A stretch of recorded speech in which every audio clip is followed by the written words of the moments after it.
So doon po ako umaattend sa kanilang pagsamba. So hanggang sa ako po ay humawak ng iba't ibang tungkulin sa dating daan. So hindi lang po ako naging member doon, naging KKTK Vice President po ako noon, naging mang-aawit din po ako kahit wala akong boses. Yan. Tapos naging manggagawa din po ako at naging coordinator ng KNC workers. Ang manggagawa po noon, pag sinasabing manggagawa, ang counterpart po niya ay yung mga pari po natin, mga pastor. Yan. Iba po ang manggagawa noon, tsaka manggagawa ngayon sa dating daan. Sa panahon po namin, pag sinasabing manggagawa, talagang gumagawa. Ibig sabihin, gumagawa kami, wala kaming sahod, wala kaming sweldo, kami pa ang magtatrabaho para mayroon kaming sahurin. Kaya pagkatapos ko po ng mga exposition po noon, mga mini pulong, ang tawag po namin doon, meron po akong tindang patis, yan, mga iba-ibang mga tinda-tinda, yun po yung ginagamit ko sa paglilingkod ko noon. Kasi ang paniniwala ko, kami lang ang totoo, yung ginagawa namin para sa Diyos. So, pati pag-aaral ko, kaya ngayon lang po ako nakatapos ng pag-aaral iniiwan ko yung pag-aaral ko kasi paniniwala ko, sabi ni Mr. Soriano noon, maswerte na niya na abutin ng 20 years ang mundo. Yun ang paniniwala po namin noon. Nung ginagawa po yung LRT3, yan, yung ginagawa po yun, pinagtatawa na namin yung mga gumagawa noon kasi bakit paan niya kayo gawa ng gawa, hindi nyo matatapos darating na ang Kristo. Meron pang sinabi si Mr. Soriano noon, bago pa daw madesisyonan ng Korte Suprema yung issue sa pangalan ng iglesia kasi dinimanda po sila ni Persida Acosta, dumating na ang Kristo. Ang dumating, Kristo ng sabong. Di ba? So dumating ngayon ang kautusan na pinagbabawalan si Mr. Soriano na gumamit ng kanyang iglesia. Ano yung reason ko bakit ako umalis? Una, ang paniniwala po namin noon sa dating daan, hindi kami yung iglesia ng Diyos. Di ba, Sis Josie, Ka-Angie? Hindi kami yung iglesia ng Diyos. Kami ay mga kaanib sa iglesia ng Diyos. Yun ang tindig namin sa mga debate noon. Pero ipinagtataka ko lang, bakit nagrehistro si Mr. Soriano ng iglesia ni Yahawaha at ni Yahawasaa Hamasayaha Incorporated? Nung inilabas po yung desisyon ng korte, no? Pinulong po kaming mga manggagawa, District 4 ng Rizal, sa San Mateo, Rizal po iyon. Sabi sa amin nung aming district minister, ang counterpart po nun ay obispo. Ang sabi po ng district minister, magtatanong ako, magmi-meeting tayo, lahat ng pwedeng itanong ng mga tao dahil sa nangyaring ito ay aaralin natin. Ano ang mga posibleng itanong ng mga tao? Isa po yan sa itinanong ko. Kung totoo na naninindigan tayo na tayo yung iglesia ng Diyos, bakit tayo yung mga kaanib sa iglesia ng Diyos at hindi tayo yung iglesia ng Diyos, bakit hindi natin inirehistro ang mga kaanib sa iglesia ni Yahawaha? Hanggang ngayon ay hindi po nila sinasagot yan sa telebisyon o sa YouTube. Baka meron po kayong nasa search, inform nyo po ako. Wala po silang sagot dyan. At hindi po nila ngayon sinasabi yung kanilang rehistro na yon dahil ayon po sa mga nag-aral ng Hebrew, mali daw po yung translation ni Yahawasaa Incorporated. Ang nag-translate po noon si Ruth Soriano. Yan. Isa po iyon sa mga naging issue ko. Ano pa ang naging issue ko sa dating daan? Noon, kaya po ako umalis sa Haligit Suhay at sumama sa kanya dahil ang paniniwala po namin noon, ang sugo ng Diyos walang iba kundi si Nicolas Perez. Yan. Ang tawag, mayroon po kaming katawagan sa loob. Ang tawag po doon matatandang kapatid. Yung mga haligit suhay na naging miyembro po nila, tinatawag pong mga matatandang kapatid. Isa po dyan yung hipag ni Mr. Soriano. Si Carl Lourdes Pernito. Kami po ang madalas mag-usap noon ni Kalulu. So, isa po iyan sa ipinagtataka namin, bakit lagi niyang inaatake si Mr. Perez sa pasalamatan. Sabi, itong mga ito, nagpasalamat po kami noon, itong mga maka-Perez yan. Gusto niyo, lamunin niyo si Nicolas Perez. So, ganon. So, hanggang sa dumating ang pagkakataon, inunti-unti niyang baguhin ang doktrina ng dating daan. Isa po sa mga binago, hindi na po naabutan to ni Ka-Angie. Noon po sa Haligit Suhay, ang mga babae nila may belo. May belo. Pagka sila nananalangin. Nung umalis po si Mr. Soriano sa Suhay, nagtayo ng ang dating daan, yung mga kaanib sa Iglesia ng Diyos kay Cristo Jesus, early 1980s, meron pa po yun. Meron pa pong belo. Pero ilang buwan lang, tinanggal na.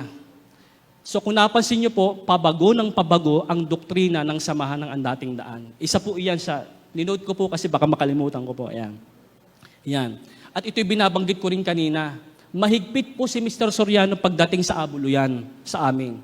Totoo po yon na hindi siya humihingi ng abuluyan sa mga, ng koleksyon sa mga hindi ka pananampalataya. Bawal na bawal daw kumuha ng abuloy malibang araw ng linggo. Di ba ka Angie, ka Josie? Yan. Pero natatandaan ko po noon, nagpasalamat po kami sa Pampanga. 2 araw po yon, Sabado at Linggo. So ang ginawa po namin noon, nagkaroon kami ng pagsamba araw ng Biyernes. So tinatanong ko, bakit tayo nagkaroon ng abuluyan ng araw ng Biyernes? Kung naninindigan tayo na unang araw lang ng Sanlinggo ang pagsamba. Sa dating daan po kasi, yung Sabado, paglubog ng araw, yun po ang itinuturing nila na linggo.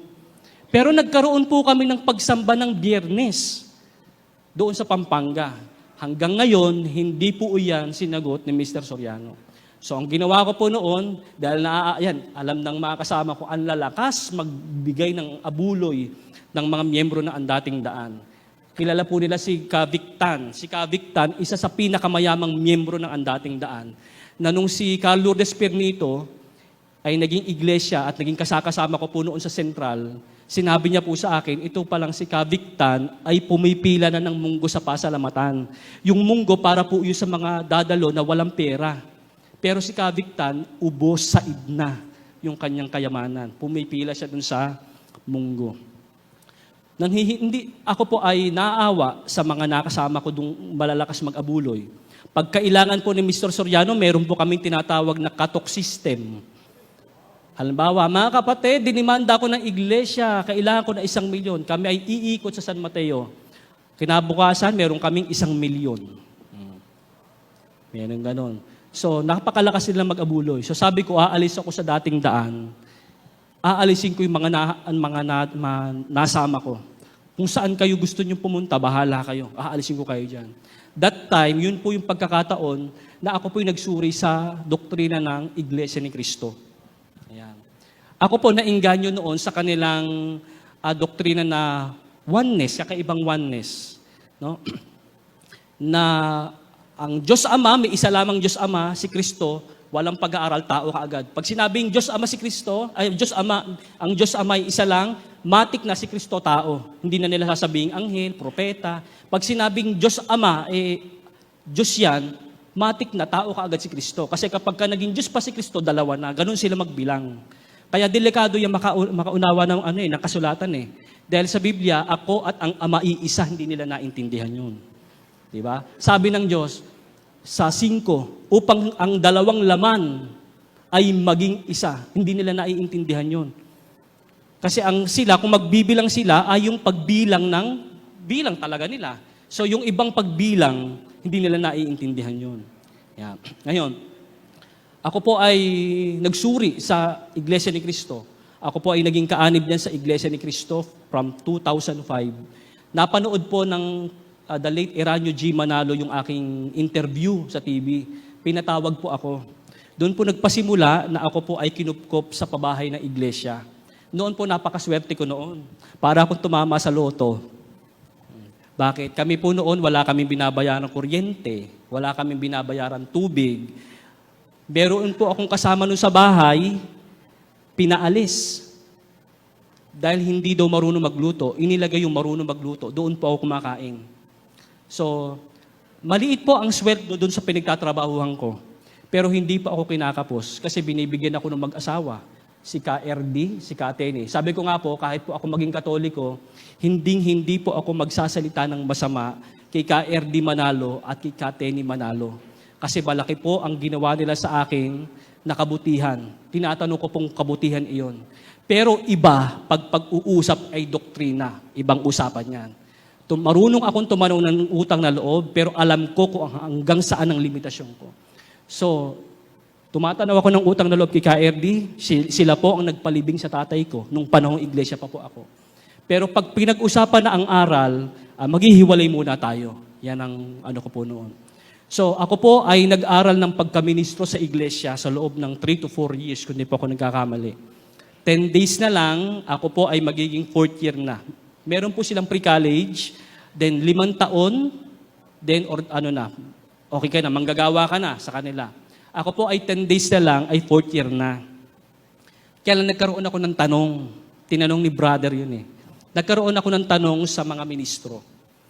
Kasi may paniniwala po kami na ang simula daw po ng huling araw ay yung July 27, 1914. Yan daw po ang simula ng huling araw, di ba ka, Angie? Yan. Ngayon, meron ako nabasa isang sita sa Biblia. Ang nakalagay po doon, ang Diyos na nagsalita, Hebreo 1:1 hanggang 2. Ang Diyos na nagsalita ng unang panahon sa ating mga magulang, sa iba't ibang panahon at sa iba't ibang paraan, ay nagsalita sa atin sa mga huling araw na ito. Yan.